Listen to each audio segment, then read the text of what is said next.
A partir de este lunes 18 de enero, Hora Legal y Algo Más llegará a ustedes de lunes a viernes de 2 a 3 de la tarde por Fe y Alegría 103.7 FM.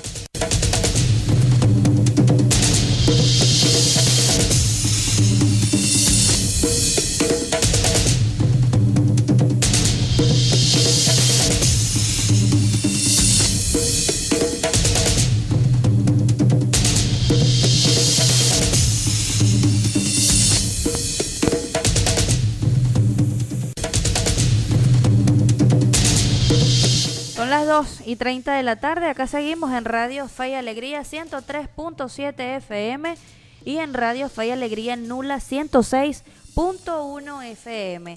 Vamos a conversar con la doctora Cecilia Sosa, ex presidenta del Tribunal Supremo de Justicia. Si usted quiere participar y formular sus preguntas, puede hacerlo a través de la mensajería de texto al 0412-033-5426 y a través de nuestras redes sociales @MariaEnricoHosto, tanto en Twitter como en Instagram y Periscope, y las redes sociales de nuestro programa @HorasLegal en Twitter, @HorasLegal1 en Instagram, Hora Legale y Algo Más en Facebook.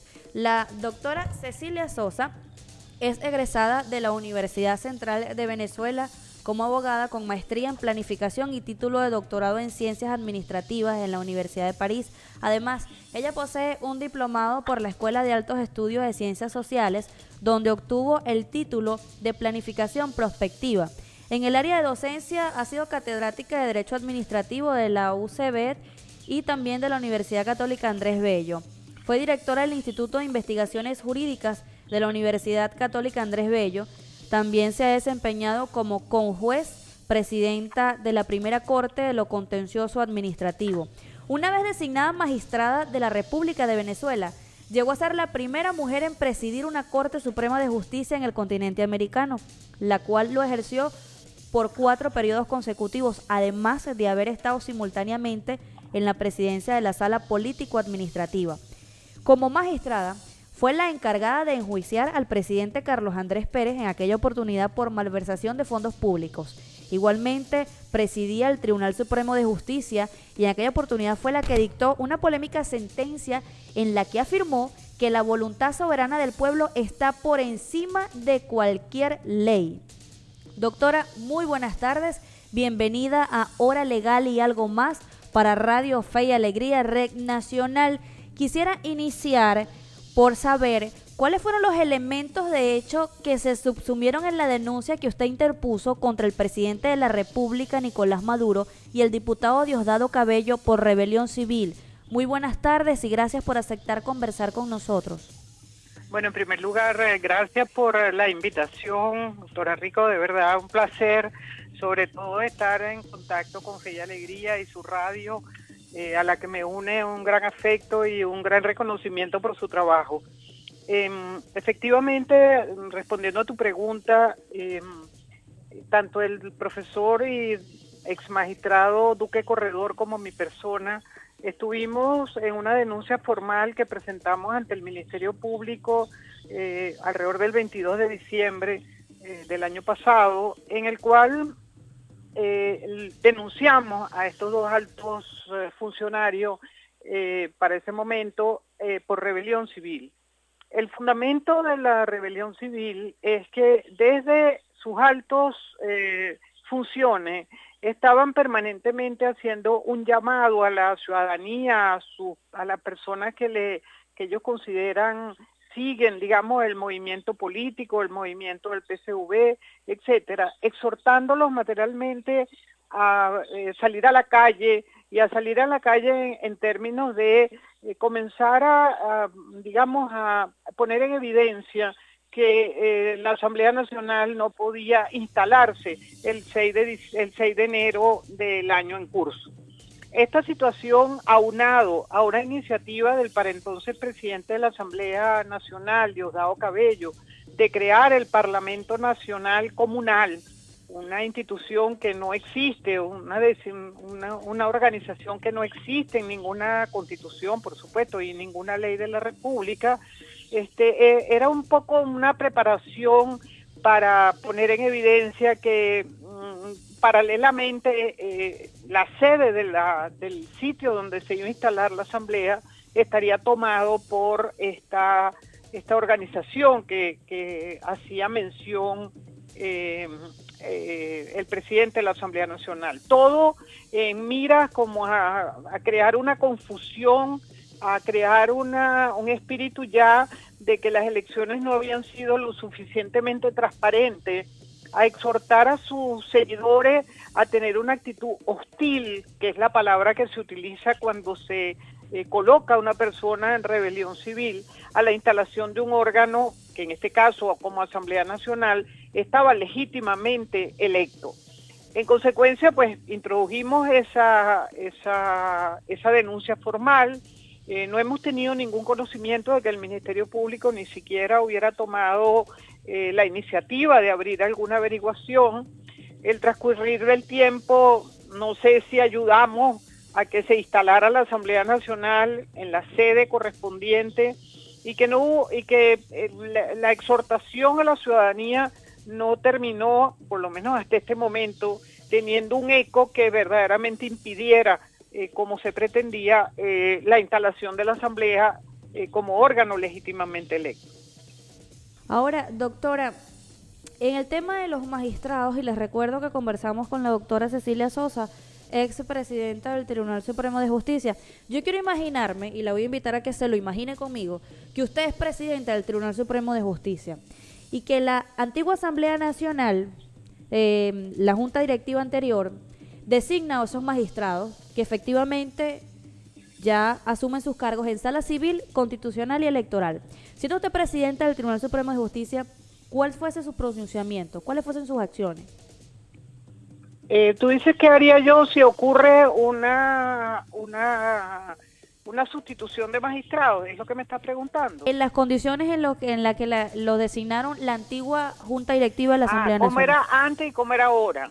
Correcto. Bueno, mira, el régimen de la Constitución anterior, el régimen de la Constitución de 1961, no le permitía al Congreso de la República generar una remoción de magistrados del Tribunal Supremo. No estaba dentro de su competencia, a menos que eventualmente por antejuicio de mérito se conociera que algún magistrado había cometido delito. En la Constitución del 99, por el contrario, se establece un control por parte de la Asamblea Nacional del desempeño de los magistrados que está unido a que el magistrado pueda cometer una falta que está tipificada tanto en la propia ley del Tribunal Supremo de Justicia como en la ley orgánica del Poder Ciudadano. Esas faltas, en el evento que ocurra una falta de un magistrado, desconocimiento de la Constitución, desconocimiento de la ética, de los valores, un comportamiento contrario al desempeño de sus funciones, tan perfectamente identificadas, cualquier ciudadano puede ir al Poder Ciudadano y denunciar esa falta, ¿correcto? A mi juicio, en este momento, los magistrados de la sala electoral, a mi parecer, estarían en ese supuesto cuando dictaron las sentencias que, una vez proclamados diputados electos soberanamente, decidieron que no podían desempeñar sus funciones y suspendieron su proclamación.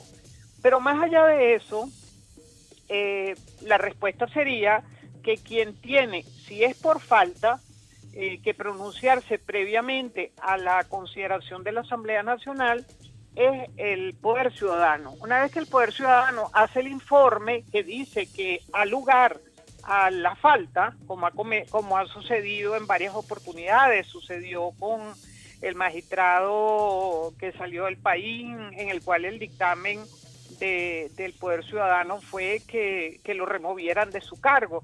Estoy hablando de Aponte, el magistrado Aponte. Entonces, la Asamblea toma como informe ese y toma la decisión correspondiente, que puede ser removerlo o no removerlo, dependiendo de lo que la Asamblea considere y evalúe de ese informe. ¿Quién tiene más culpa o más responsabilidad? ¿La antigua junta directiva que los designó o ellos que asumieron ese cargo? Yo entiendo que ahora me estás preguntando por las designaciones ocurridas, estas designaciones express que ocurrieron en el diciembre pasado por parte de la Asamblea Nacional, que digamos terminó publicándose con la Junta Directiva designando estos 13 magistrados más 20 y tantos suplentes. Ahí yo creo que el tema de la responsabilidad es de la Asamblea. ¿Por qué? Porque allí no estamos en el supuesto de las faltas cometidas por magistrados, sino estamos en el supuesto de que la Asamblea no cumplió con los procedimientos constitucionales y legalmente establecidos para su designación. Es decir, no podríamos atribuir la responsabilidad a los magistrados de lo que ocurrió, sino atribuir la responsabilidad de lo que ocurrió a la falta de cumplimiento de los procedimientos legal y constitucionalmente establecido. Te pongo un ejemplo. Después que aparece la lista de aspirantes en un periódico, como efectivamente a última instancia se publicó en el diario Últimas Noticias, eso se hace para que a todo venezolano que quiera poner en evidencia que hay algunos de los aspirantes que no llenan los extremos constitucionales o legales, o que tiene conocimiento que esa persona hubiera cometido delito o cualquier otra circunstancia en que cualquier ciudadano considere que debe reconsiderarse a esa persona como postulante, la ley establece unos plazos para que el comité de postulaciones se pronuncie. Aquí no se respetó nada de eso, es decir, la voluntad de la participación ciudadana no se respetó, y todo por el apuro, por la premura de designar los magistrados antes de que asumiera la nueva Asamblea Nacional. En consecuencia, a mi entender, a mi juicio, los vicios por la forma en que se designaron los magistrados haría que esta Asamblea Nacional estuviera en capacidad de revocar esas designaciones sin crear los derechos de los magistrados, porque ellos no tienen la responsabilidad de que la Asamblea no haya cumplido con con ese procedimiento. En consecuencia, ellos están inclusive en la posibilidad hasta de volverse a postular, porque la Asamblea, en caso de que lo revocara, que está previsto en su reglamento de Interior y Debate, tendría que reponer al Estado de volver a iniciar el procedimiento establecido. Usted, cuando fue presidenta del Tribunal Supremo de Justicia, dictó una polémica sentencia en la que afirmó que la voluntad soberana del pueblo está por encima de las leyes, y así lo establece el artículo 1 de la Constitución y también el artículo número 5, que la soberanía reside intransferiblemente en el pueblo, que la ejerce indirectamente mediante el sufragio, es decir, por votaciones en procesos electorales. Usted fue la que marcó ese precedente histórico en la que dijo que la voluntad del pueblo a través de un voto está por encima de cualquier ley. ¿Cómo es entonces que, si la soberanía reside en el pueblo, el TSJ emite una sentencia que viola la voluntad de un pueblo expresada a través de un voto, que fue lo que pasó el 6 de diciembre?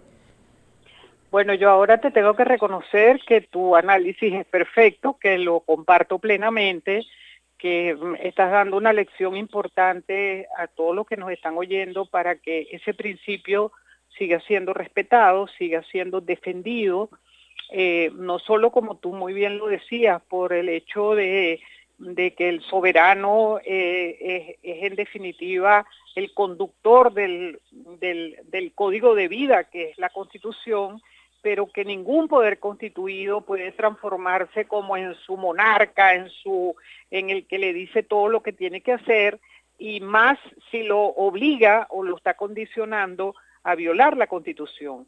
En consecuencia, eso trae como colorario, como respuesta a que los poderes públicos que insisten en violentar la voluntad soberana del pueblo, en este caso indirectamente a través del sufragio, se deslegitiman, van perdiendo credibilidad, y en ese sentido quien está en el ejercicio del poder debería ser más cuidadoso en este caso estoy refiriéndome al Poder Ejecutivo, me estoy refiriendo también al Tribunal Supremo, que a través de estas sentencias electorales desconoció la voluntad popular, y hubiera sido mucho más sano si era que alguien estaba en contra de los resultados electorales, haber emprendido el procedimiento para que quien había sido proclamado se defendiera y al mismo tiempo los electores pudieran hacerse parte en ese procedimiento para verdaderamente determinar si las razones por las cuales se ha demandado la nulidad tenían fundamento o no tenían fundamento. De manera que yo comparto plenamente, no es ni siquiera una interpretación, es un principio que ahora la Constitución de manera expresa lo reconoce, y también, como muy bien lo has dicho tú, muy correctamente, lo establecía la Constitución de 1961, tanto en su artículo primero como en su artículo segundo. Así es, les recordamos que conversamos con la doctora Cecilia Sosa, expresidenta del Tribunal Supremo de Justicia. Si usted quiere hacer llegar sus preguntas, puede hacerlo a través de @horaslegal en Twitter y por la mensajería de texto al 0412-033-5426. Hago brevemente una pausa para recordarles que el próximo 29 de enero estará acá en San Fernando de Apure la doctora Blanca Rosa Mármol para brindar un foro sobre la visión económica y jurídica en la Venezuela actual. Esto va a ser el próximo viernes 29 de enero a las 2 de la tarde en el restaurante Sinaruco Grill, terrazas del Hotel Soleos, con una colaboración de 1.000 bolívares. Si usted quiere participar, puede llamar al 0412-446-6727. Doctora, retomo la conversación con usted y voy a simular una situación de hecho. Hay un proceso electoral. Finaliza ese proceso electoral. Hay unas actas de escrutinio donde arrojaron que por mayoría de votos usted ganó la Asamblea Nacional. El CNE la proclama. Posteriormente, la Asamblea Nacional la juramenta. Luego, el TCJ dice que no, que usted no puede asumir porque en una supuesta llamada que no sabemos quién la ordenó, el origen del audio y de las voces, se dice que usted compró los votos. ¿Quién tiene más peso en este hecho? La soberanía que votó por usted y la eligió, el CNE que la proclamó, o la Asamblea Nacional que la juramenta, o el TCJ que dice que usted no puede asumir el cargo. Bueno, creo que lo primero que es importante determinar aquí es que la soberanía la tiene el elector.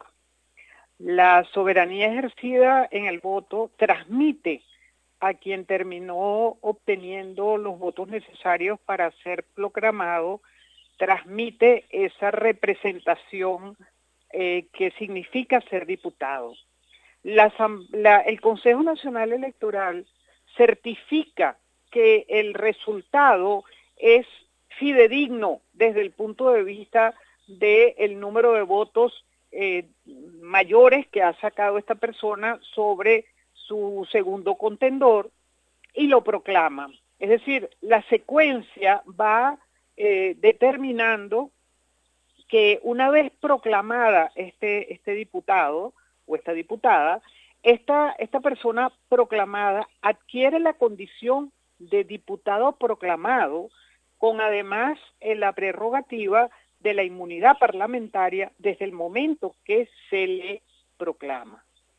Si yo lo proclamo, que fue lo que hizo el Consejo Nacional Electoral, al yo proclamarle, yo ejecuté el acto en el cual esa declaratoria de proclamación se dio, es decir, en lo que yo lo invisto de diputado proclamado, no lo puedo desproclamar. ¿Por qué? Porque ya hay un acto que está ejecutado.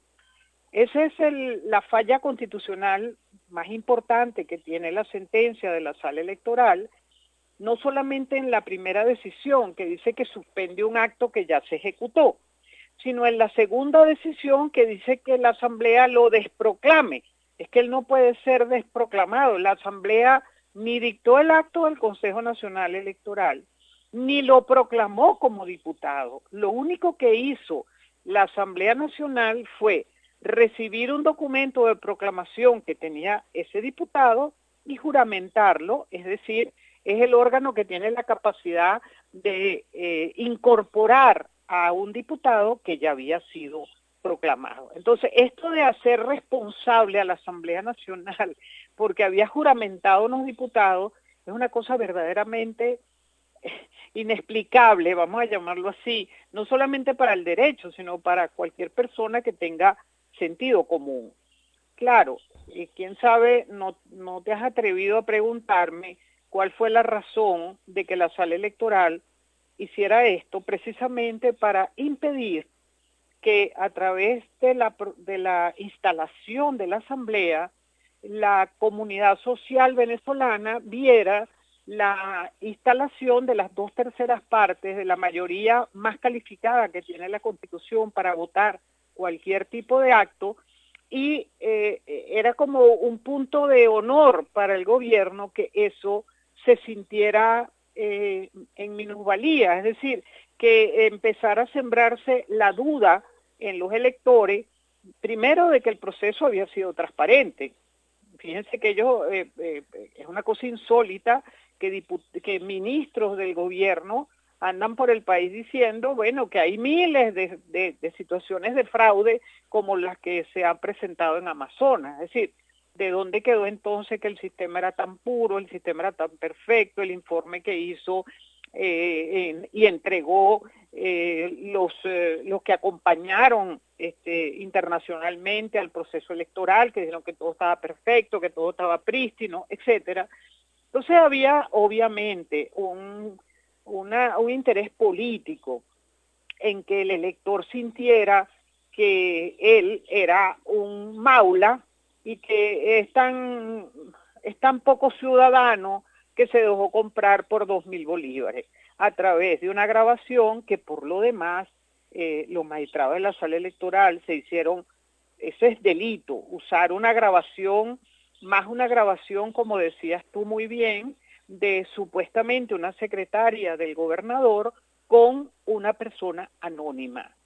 Esa grabación que se le dio valor de plena prueba, no sabemos si lo dijo y en la práctica operó, cuántas personas supuestamente estarían compradas, entre comillas, por esos 2.000 bolívares, si eso tenía incidencia o no en el resultado, y todo nos lleva a que mientras no hubiera una investigación sobre el caso, que ha debido inmediatamente que el señor alcalde de Caracas puso el audio para que oyéramos el fraude que se estaba cometiendo por parte de la oposición, en vez de abrir una investigación seria desde el Ministerio Público por ser delito, sería llevándose por delante también al alcalde que estaba usando una grabación obtenida obviamente de los sistemas de seguridad del propio gobierno, y en consecuencia abrir una investigación para determinar no solo lo ilícito en que se estaba incurriendo al ponerla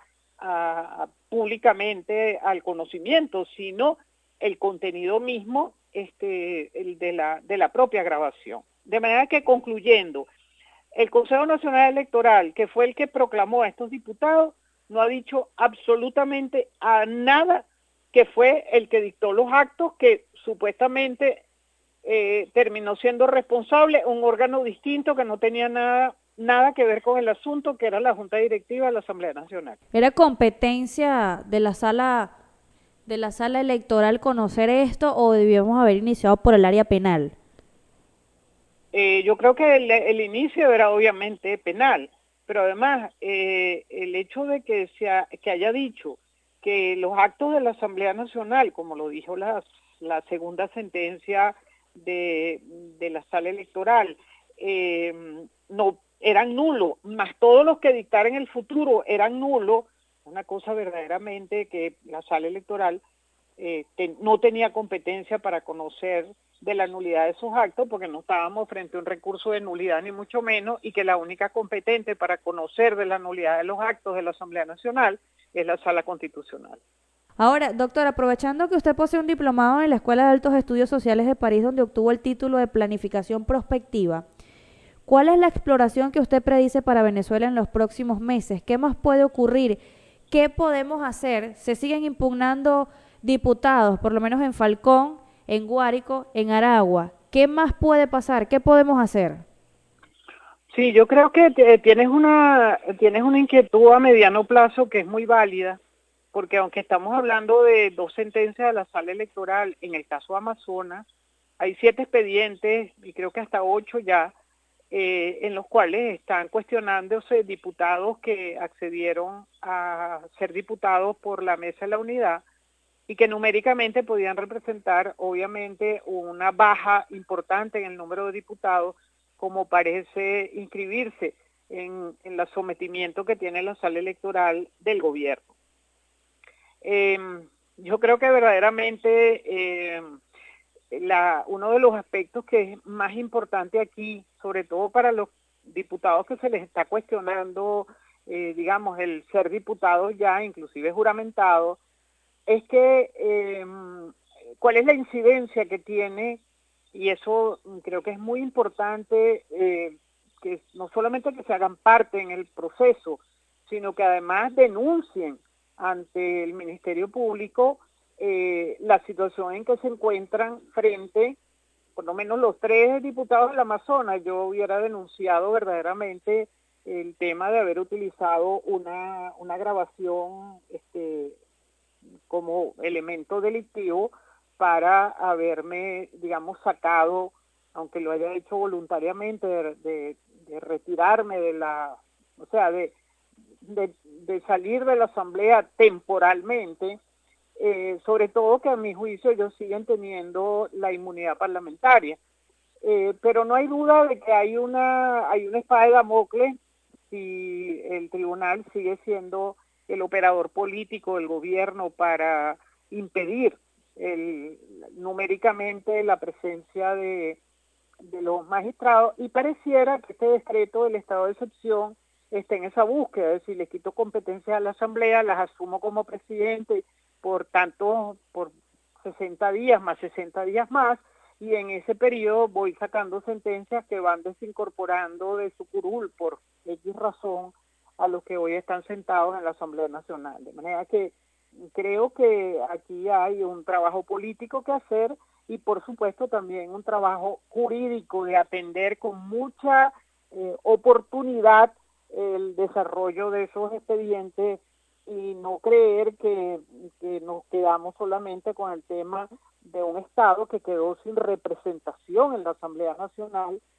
ninguna, o sea que es completamente inconstitucional además, y creo que en esas dos vías, tanto en lo político como en lo jurídico, la atención de los 7 casos más lo que sigan apareciendo es muy importante. También vi que me pareció interesante que hay aspirantes a diputados que perdieron diputación, que también están yendo a la sala electoral, no sé si es uno del estado Guárico, que ya fue a la sala electoral a impugnar el resultado de un diputado que está sentado hoy, juramentado por el PSV en la sede de la Asamblea Nacional. De manera que ahí hay unas tensiones políticas que no sabemos qué resultados van a tener, pero que hay que atender en ambos sentidos, político y jurídicamente.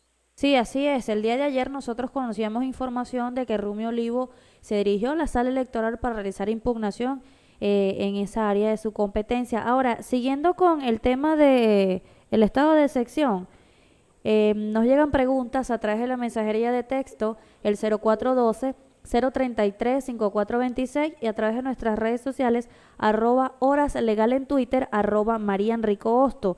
Doctora, una pregunta, ¿tiene potestad el Tribunal Supremo de Justicia para levantar el estado de excepción que afecta a la frontera? No, es que lo que pasó en los municipios, en los 23 municipios que fueron sometidos al estado de excepción, el tribunal no tiene nada que decir sobre el particular, como tampoco lo tendría que decir ni siquiera el Poder Ejecutivo. Los estados de excepción, cuando termina el plazo del régimen de excepción, fenecen por su propio plazo, es decir, si yo tenía 60 días y le di la prórroga de 60 días, el día que se cumple el día último de la prórroga, ese día cesa el estado de excepción por naturaleza, no necesita pronunciamiento alguno de nadie. y en consecuencia restablezco las garantías de mis derechos que habían sido restringidos y la situación debe volver a la misma normalidad que tenía antes de la declaratoria del estado de excepción. Ahora, otra pregunta que también nos llega a través de nuestras redes sociales.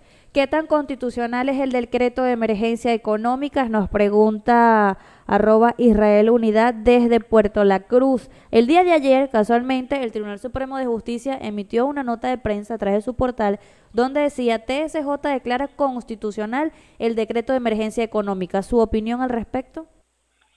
Bueno, en los decretos de emergencia económica constitucional y por la ley orgánica del estado de excepción tiene dos tipos de controles. Un control constitucional, que lo ejerce la Sala Constitucional, y un control de oportunidad de contenido y político que lo ejerce la Asamblea Nacional. La Sala Constitucional efectivamente se pronunció ayer y dijo que el decreto era constitucional.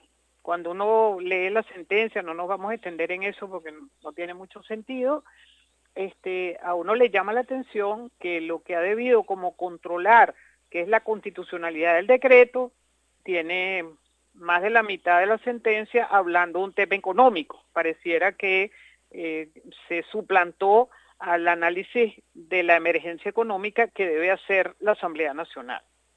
Pero bueno, no importa, dijo que era constitucional, bueno, está bien que lo dijo. Ahora, falta el control parlamentario, el control de la Asamblea Nacional. La Asamblea Nacional, ¿qué puede hacer con el decreto? Por el hecho de que la Sala Constitucional haya dicho que es constitucional, eso no le quita a la Asamblea Nacional la potestad de decir que lo desaprueba. Y en el caso de que la Asamblea desapruebe el decreto del estado de excepción, de acuerdo al artículo 34, para que no crean que es una opinión personal mía, de acuerdo al artículo 34 de la Ley Orgánica del Estado de Excepción, ya la Sala Constitucional no tiene más nada que decir. Es decir, si lo desaprueba, desaprobado quedó. Lo que sí es cierto, y simplemente un complemento para más bien de naturaleza informativa, es que la Asamblea puede, así como puede decir que lo desaprueba, así que lo rechaza, no lo aprueba, también podría modificarlo. Tiene capacidad para modificarlo de acuerdo al artículo 32 de la Ley Orgánica de los Estados, del régimen de los estados de excepción. Si modifica, para hacerlo claro, para establecer lo que hasta ahora el decreto es muy impreciso, si le quita el tema de que los responsables de la crisis económica es todo el mundo menos el gobierno, si modifica y identifica cuáles son las garantías que se estarían restringiendo de cuáles derechos, porque ni siquiera sabemos en la lista, por lo menos, la lista de cuáles son los derechos que estoy restringiendo, sus garantías, no las conocemos. Suponemos que son los económicos, pero no lo dice. Pero, insisto, si hace una modificación en los términos del decreto, ahí tendría la Asamblea Nacional que mandarlo a la Sala Constitucional solo a los fines de evaluar si es constitucional o no las modificaciones que se hayan hecho. No el contenido, no el contenido en términos económicos de oportunidad, sino en términos de la constitucionalidad. Al menos así está establecido en la Ley Orgánica de los Estados de Excepción. Ahora, ya, haciendo énfasis precisamente en lo que usted dice del tema de la redacción, hay muchos colegas abogados que dicen que el problema de los magistrados es que en su redacción en las sentencias son redacciones políticas y no jurídicas, y otros que consideran que la sala electoral es la sala más política del Tribunal Supremo de Justicia. ¿Cuál es su opinión? Bueno, yo creo que los abogados sufren bastante en términos de las sentencias que emana del Tribunal Supremo, porque son sentencias que cada día son menos jurídicas que políticas. Digo esto porque si uno ve, por ejemplo, sentencias del 2002, del 2003, del 2004, ya había una tendencia hacia la politización del tribunal. pero no a una sustitución del derecho por la política, que es lo que está pasando actualmente.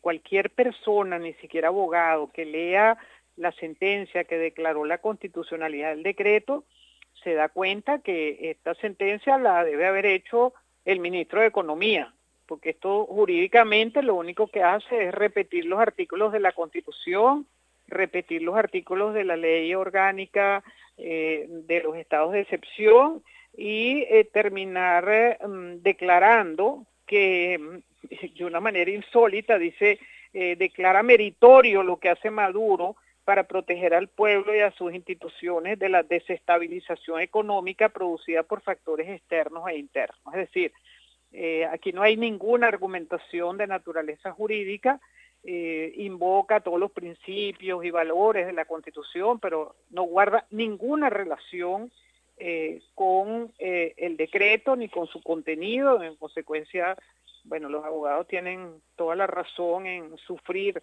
digamos, lo que significa y que es importante el valor de la jurisprudencia, no solamente como precedente, sino también como enseñanza hacia la comunidad no jurídica de lo que significa verdaderamente una situación tan delicada como es alterar el libre funcionamiento de que un poder ejecutivo entre a legislar por una situación de emergencia que todos sabemos no nació ayer y que la responsabilidad de no tomar medidas económicas a tiempo, no haber preservado un fondo que permitiera tener los recursos para la situación de vacas flacas que estamos viviendo, decir que no es responsabilidad del gobierno, sino que es responsabilidad de factores externos e internos, y entonces y citan a la CIA, y citan a la CEPAL, y citan la crisis en Francia, y bueno, pasa páginas de páginas alegando una situación económica, los precios del petróleo, bueno, pero casi que uno termina pensando en que el presidente de la República, el presidente Maduro, está en una situación verdaderamente que no está cumpliendo las funciones que constitucionalmente le corresponden, es decir, tiene todas las leyes a su favor, controla todas las leyes para hacer lo que quiere hacer por un estado de excepción. Entonces es como buscar una excusa para no ser responsable de lo que ha ocurrido en Venezuela y que nos ha llevado a la familia venezolana a lo que estamos viviendo hoy. Entonces la sentencia de la Sala Constitucional viene como a reforzar que él ha hecho lo que ha podido, pero que ahora necesita este decreto para verdaderamente orientar las cosas. Y cuando tú y yo estamos hablando de que cuando termine la prórroga, si es que la tiene, y si es que le autorizan digamos, si aprueban este decreto, todo lo que haya dictado en esta etapa se cae. Es decir, si yo puse el precio de la gasolina por el decreto del estado de excepción, a los 60 días el precio de la gasolina se cae. Es decir, aquí lo que se necesita es un plan económico a mediano plazo, precisamente para salir del atolladero en que económicamente nos encontramos. Y eso lo podría negociar perfectamente y acordar mediante el diálogo entre la Asamblea Nacional, el Poder Ejecutivo, sin tener que pasar por esta especie de justificación de que yo nunca he hecho nada o he hecho mucho, pero bueno, no he podido. Casi que estoy en un estado constitucionalmente, el señor Maduro, a mi juicio, está en un estado de abandono del cargo, porque no ha cumplido las tareas que constitucionalmente se le han asignado para defender precisamente los derechos de los ciudadanos a tener acceso a los alimentos, a las medicinas, a la salud, a la seguridad, a todo. Ahora, doctora, otra que ha llamado poderosamente la atención es el cúmulo de ordenamientos jurídicos que debe arreglar o que debe poner en orden la Asamblea Nacional. Ha hablado de la Ley Orgánica del Trabajo, los trabajadores y las trabajadoras, la Ley del Tribunal Supremo de Justicia, Banco Central de Venezuela y también la Ley Orgánica de Precios Justos. Yo me quiero detener un poco en la Ley Orgánica de Precios Justos porque la trabajo con constante normalidad, casi que a diario, por el área del comercio, la industria y el servicio del Estado Apure. Y quisiera conocer su opinión, si esta debe ser derogada o debe ser modificada, porque también es bastante delicado leer en esa ley que con tener 25 años, porque así lo establece ella, ser venezolano y realizar un curso, el fiscal que supervisa un comercio puede aplicar medidas privativas de libertad a criterio del fiscal que realiza la fiscalización. Él considerará cuántos años y de qué manera este comerciante va a pagar esta pena privativa de libertad, cuando son acciones que sabemos que son competencias exclusivas de un juez penal en materia de control. Bueno, es que estoy tan de acuerdo con tu análisis que no encuentro cómo responderte. Una de las aberraciones más grandes que ha sucedido en la acción administrativa, sobre todo en los últimos 10 años, es que los funcionarios públicos, habilitados mediante una ley que por sí misma no se puede sostener, han asumido funciones ya no del funcionario público que emite un acto administrativo, sino de un funcionario público que es juez de la República. Y lo digo con propiedad porque el caso que tú estás mencionando de la ley de precios justos, lo único que está haciendo es dándole capacidad a los funcionarios administrativos para dictar medidas cautelares como si fueran jueces. Lo ves también en las inspecciones y en todo tipo de medida cautelar que lo puede dictar. Es decir, he transformado el procedimiento administrativo en un procedimiento judicial en manos de quien no tiene competencia para ello. De manera que yo comparto plenamente el comentario que tú estás haciendo. Yo creo que la Asamblea Nacional tiene que avanzar, no solo ser reactiva en términos de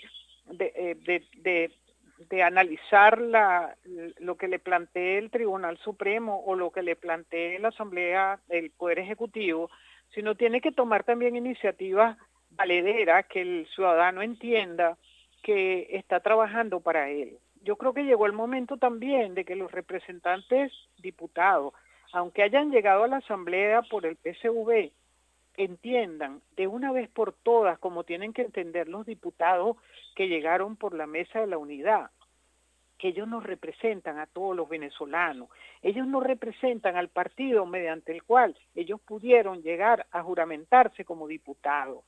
El día que los diputados entiendan, que le vean la cara al ciudadano, que entiendan que ellos están allí para todos, la situación va a ser completamente distinta.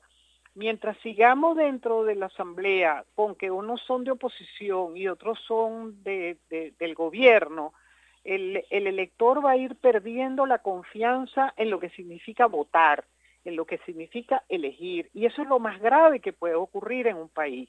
De manera que yo, a través de tu programa, a través de Fe y Alegría, que es una radio abierta, es una radio plural, les pido a los diputados del PSUV, o que llegaron por el PSUV, o que llegaron por Independiente, o que llegaron por la Mesa de la Unidad, que piensen en el venezolano y no piensen tanto en su partido político.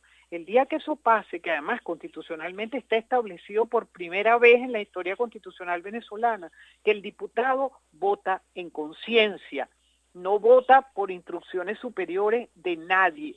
Él puede participar en un partido político, no es antipartido, por supuesto, la Constitución. Puede participar en un partido político, pero en el momento que él se sienta en el curul de la Asamblea, en ese momento él está representando a su Estado y a la nación. Y ahí en ese Estado y en esa nación estoy yo, estás tú y está todo el venezolano y todo el que habita en el territorio venezolano. Ese día van a cambiar las cosas. Y eso es lo que el venezolano está esperando con su voto, un cambio de aproximación en que los partidos políticos son importantísimos, pero nuestros diputados velan, trabajan y proponen por Venezuela. Ya casi estamos finalizando la entrevista con la doctora Cecilia Sosa, expresidenta del Tribunal Supremo de Justicia. Doctora, ¿cuál es algún color o algún toque, por decirlo de alguna manera, constitucional que puede tener este parlamento comunal que han conformado la anterior junta directiva de la Asamblea Nacional? Es que eso no existe, Rico, eso no existe. El parlamento comunal existe en cada comuna que se cree. El parlamento comunal de cada comuna está consagrado en la ley de las comunas. pero el Parlamento Comunal Nacional no existe, no está en ninguna parte, ni en la Constitución, ni en la ley, ni puede sustituir a la Asamblea. ¿Para qué es el Parlamento Comunal? Para que haya unos ciudadanos, que generen ciertas normas de convivencia en la comuna. Esa es la finalidad del Parlamento Comunal, de la Ley Orgánica de las Comunas. Pero eso no existe como unidad nacional para dictar leyes ni para hacer... Eso es un invento que hizo para el momento presidente de la Asamblea Nacional, Diosdado Cabello, para confundir, para exacerbar a los seguidores de que se tomaran la Asamblea Nacional y los que se fueran a instalar, que se instalaran en otra parte que no fuera la Asamblea Nacional. Fíjate que ya nadie habla de ese Parlamento. No sabemos ni dónde está funcionando, porque era simplemente una estrategia y una táctica absolutamente de confusión hacia la ciudadanía y hacia sus propios seguidores. Entonces, yo ni siquiera hablaría más del bendito Parlamento Comunal Nacional, porque es que no existe. Cuando las cosas no existen, no podemos hablar de ellas. Ahora, doctora, ya para finalizar, y nos pueden hacer ya llegar sus últimas preguntas a través de @horaslegal en Twitter, @mariaenricohosto y al 0412-033-5426. Usted estuvo de visita, la pudimos ver en la Asamblea Nacional junto con los demás juristas que conforman el bloque constitucional venezolano recientemente conformado. El presidente de la Asamblea Nacional ha dicho en reiteradas oportunidades que en los próximos 6 meses el presidente de la República debe tener un revocatorio constitucional. ¿Cuál es su opinión al respecto, dado que leí una nota de prensa donde usted decía que el presidente de la República casi todos los días acelera su ida del cargo de presidente? Bueno, lo que está planteado es que se estudien los mecanismos constitucionales que existen para generar algunos cambios dentro de la estructura constitucional y el ejercicio del poder, definitivamente. Y fundamentalmente el ejercicio del poder desde el Poder Ejecutivo, que se ha mostrado incapaz de poder controlar esta situación económica, social y política que estamos viviendo. Y él habló efectivamente que se iban a estudiar todos esos mecanismos. Uno de esos mecanismos es precisamente el tema del revocatorio. El revocatorio consiste verdaderamente en la recolección de X número de firmas, que se convoca a un revocatorio. Ya vimos la experiencia cuando el presidente Chávez, y bueno, hay que sacar la mitad más uno de los votos que hubiera obtenido Maduro cuando fue electo presidente. ¿Qué es lo que yo digo? Yo lo que digo es que Maduro se ha dedicado a conversar, a platicar, a hablar, habla en cadena, sin cadena, pero Maduro no actúa, no hay acciones que concreten definitivamente la operatividad de ver que hay una corrección en el rumbo económico y social del país. Por eso yo he dicho que mientras él siga en esta actitud de incumplimiento de sus deberes constitucionales, de asumir decisiones, no de seguir creando comisiones, consejos, porque el país necesita resolver los problemas, parar la inflación, acceder a alimentos. Estamos creando una hambruna nacional. Y el decreto de emergencia financiera, de emergencia económica, tal y como está planteado, ¿qué va a hacer? ¿Cómo vamos a hacer para tener dinero para importar comida? ¿Cuánta comida? ¿Cuál es el plan? Es que la gente está un poco desesperada por eso. La gente en las colas, el bachaqueo, el abuso desde el gobierno de decir que él abastece a todo el mundo y en realidad no abastece a nadie. Entonces, cuando yo digo que él está firmando su propio revocatorio, lo que estoy diciendo es que él no ha pasado a conversar con el sector privado, él no ha actuado en función del artículo 299 de la Constitución, que dice que el Estado y la iniciativa privada serán los que pondrán el desarrollo económico del país. Y mientras más se cierra en que todo lo va a hacer el Estado, que es la propuesta del del decreto de emergencia económica, y todo el privado que tenga bienes se los voy a quitar para yo distribuirlo. Eso es lo que está diciendo el decreto. Mientras yo insista en ser yo el que pueda hacer todo, la situación del país va a seguir cada vez peor y la valoración de su gobierno va a ser cada vez menos favorable a él. Por eso yo digo que él la está terminando de redactar su propio revocatorio. Ya para finalizar, doctora, y muy contentos de haber conversado con usted, ¿qué tal le fue en la Asamblea Nacional su visita con el bloque constitucional? ¿Pudo ver mayores acuerdos, mayor diálogo? Me imagino que más visibilidad por menos cuadros. ¿Pudo disfrutar un poco más de las instalaciones de la Asamblea Nacional? Sí, verdad que tenía mucho tiempo que no iba a la Asamblea. Posiblemente porque eran los primeros días, estaba todo todavía muy tranquilo.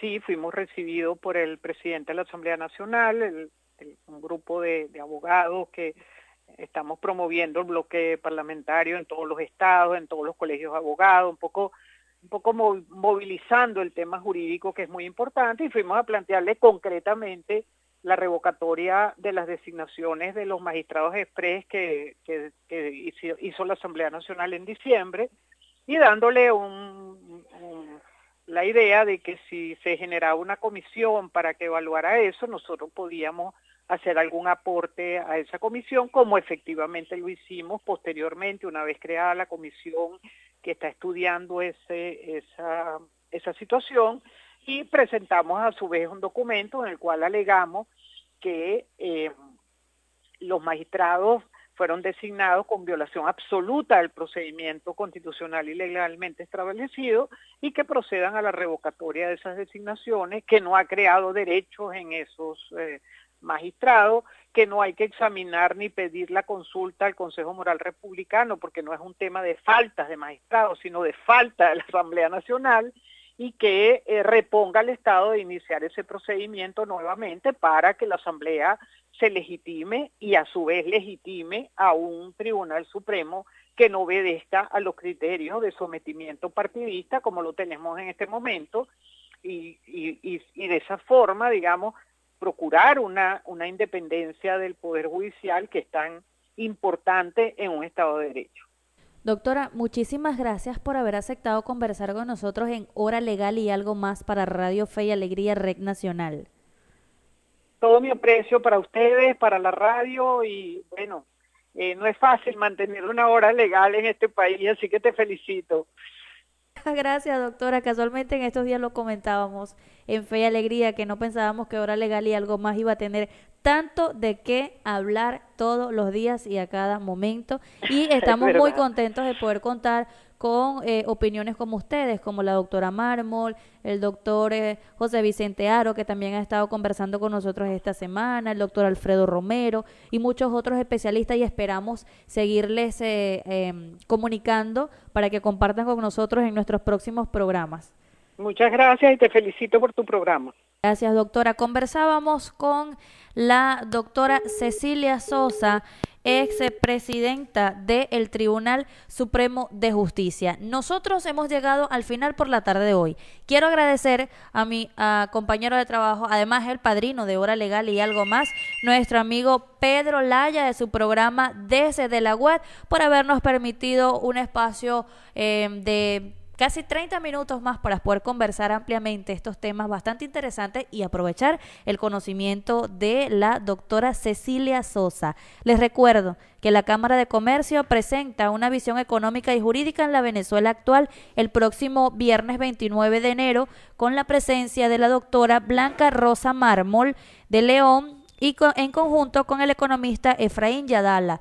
A las 2 de la tarde en el restaurante Sinaruco Grill, terrazas del Hotel Soleos, con una colaboración de 1.000 bolívares. Usted se puede inscribir al 0412-033-5426. Me despido por la tarde de hoy. Seguimos conectadas en las redes sociales @MarianRicoHosto, tanto en Twitter como en Instagram y Periscope, y las redes sociales del programa @HorasLegal en Twitter, @HoraLegal1 en Instagram, Hora Legal y Algo Más en Facebook. Así llegamos al final por la tarde de hoy. En la asistencia técnica, conducción y producción de este espacio estuvo trabajando para ustedes María Enrico, bajo la dirección radial del licenciado Alexander Medina, la asistencia telefónica de nuestro amigo Denis Soto, en las redes sociales nuestra amiga y licenciada Signia Palencia, y también a través de Radio Fe y Alegría, el Nula 106.1 FM con nuestro amigo José Leonel Gutiérrez. Hasta aquí llegamos al final por la tarde de hoy. Gracias a todos por su sintonía y por su participación.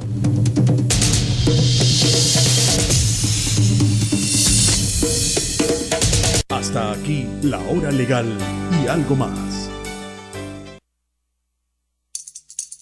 Fe y Alegría 103.7 se siente y te mueve. Somos parte de la Red Nacional de Radio Fe y Alegría con más de 25 emisoras en toda Venezuela. Radio Fe y Alegría, Red Nacional. Dentro de la Constitución todo.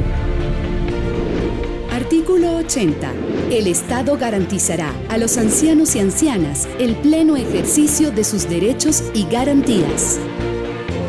Fuera de la Constitución, nada.